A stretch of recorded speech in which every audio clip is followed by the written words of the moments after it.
जम्मू कश्मीर में इंडी गठबंधन ने करार। एनसी के फैसले से पीएजीपी हुआ तार-तार। पीडीपी को एक भी सीट देने को नहीं तैयार। उमर के ऐलान पर महबूबा का पलटवार।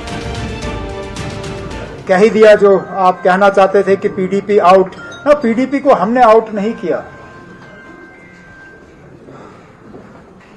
हालात ने पीडीपी को जो है इस इलेक्शन से आउट रखा। पर नेशनल कॉन्फ्रेंस के आज के फैसले या इससे पहले जो फैसला किया उससे गोल पोस्ट चेंज कर दिया उन्होंने। जहां हम मिल के बड़े अपोनेंट का मुकाबला करते, आज हमें एक दूसरे के आमने सामने लाके खड़ा किया है। तो इसमें मैं यही कहना चाहूंगी कि पीडीपी में भी down but we are not out. Mehbooba Mufti चाहे जो कहे, मगर अब ये साफ हो चुका है कि लोकसभा सीटों के मुकाबले में पीडीपी इंडी गठबंधन की प्लेइंग टीम से बाहर हो चुकी है। और ये साफ किया जम्मू कश्मीर में गठबंधन की सबसे बड़ी सहयोगी पार्टी नेशनल कॉन्फ्रेंस के उपाध्यक्ष उमर अब्दुल्ला ने। उनके ऐलान से महबूबा को बहुत दुख हुआ है। गुलाम नबी आजाद साहब ने फारूक अब्दुल्ला को निशाना बनाया, उसमें भी पीडीपी वाले घुस जाते हैं। जुमा उनको हफ्ता नहीं हुआ है सियासत में आए हुए, वो भी गुलाम नबी आजाद साहब के साथ मिलकर फिर फारूक अब्दुल्ला साहब को, नेशनल कॉन्फ्रेंस को ट्विटर के जरिए निशाना बनाते हैं पीडीपी के प्लेटफॉर्म से। और फिर आप कहते हो कि कोalition कहां है? कोalition को मेंटेन रखना ये अकेले नेशनल कॉन्फ्रेंस की जिम्मेदारी नहीं है, ये उन लोगों की भी जिम्मेदारी है जिन्होंने एक आदत बनाई हुई है, जो आदत से मजबूर हैं नेशनल कॉन्फ्रेंस को निशाना बनाते बनाते। जब तक वो अपनी हरकतों से बाज नहीं आते, वो हमसे कोई ज्यादा उम्मीद रख नहीं सकते। लेकिन इस बात के बावजूद भी कि हम लगातार उनसे ये उनके हमले के शिकार होते हैं, मैंने तब भी कांग्रेस को इस बातचीत के दौरान उनसे कहा है कि देखिए ना, 6 सीटों में ज्यादा गुंजाइश है नहीं, लेकिन हम असेंबली में एक साथ काम करने के लिए, दरवाजा खुला रखने के लिए तैयार हैं। तो ये तो मेरे ख्याल में हमारे सामने तो बहुत बड़े मसले थे। ये तो पार्लियामेंट की 3 सीटों का मसला हमारे लिए नहीं था। पर ये दुख जरूर होता है कि अगर मैंने कहा था अलायंस में, इंडिया अलायंस में, कि फारूक साहब हमारा फैसला करेंगे, तो फैसला करने से पहले एक बार मुझे बुला लेते, मुझसे कह देते, मुझसे बात करते कि हम ऐसे करने वाले हैं, तो शायद ये दुख भी नहीं होता हम।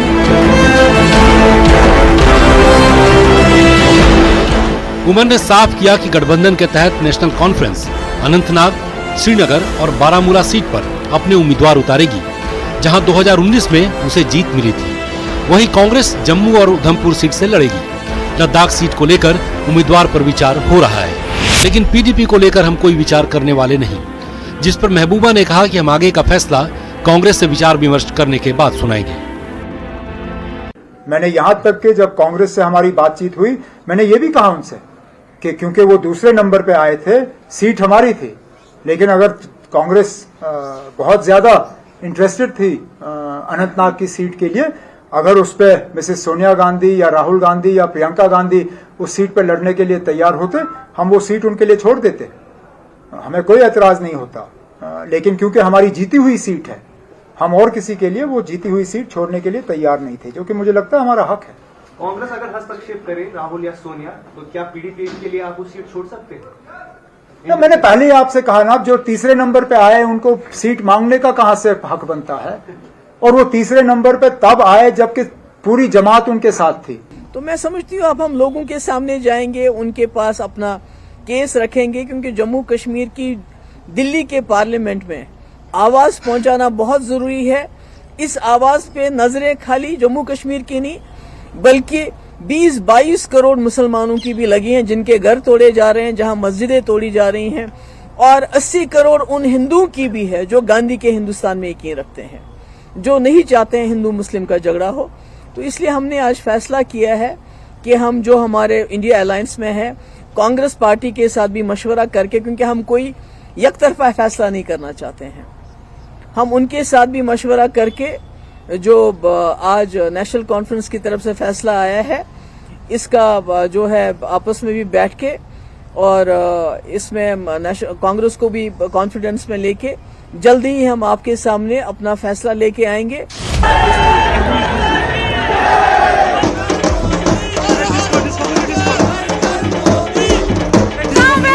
मोदी जी कदम बढ़ाओ। घाटी में गठबंधन के इस अंजाम की उम्मीद तो बहुत पहले से जताई जा रही थी, जिसकी एकता पीएम मोदी की श्रीनगर की रैली के दूसरे दिन ही खत्म हो गई। ये मोदी जी के कदमों की आहट है। कल जो उन्होंने यहाँ कंवल से कंवल की बात की है कश्मीर की, ये वही आहट है कि अब तोड़फोड़ होने शुरू हो रहा है। और आपने देखा कि कल जो लोगों का एक जन सैलाब है, ये उसी की एक रिएक्शन है।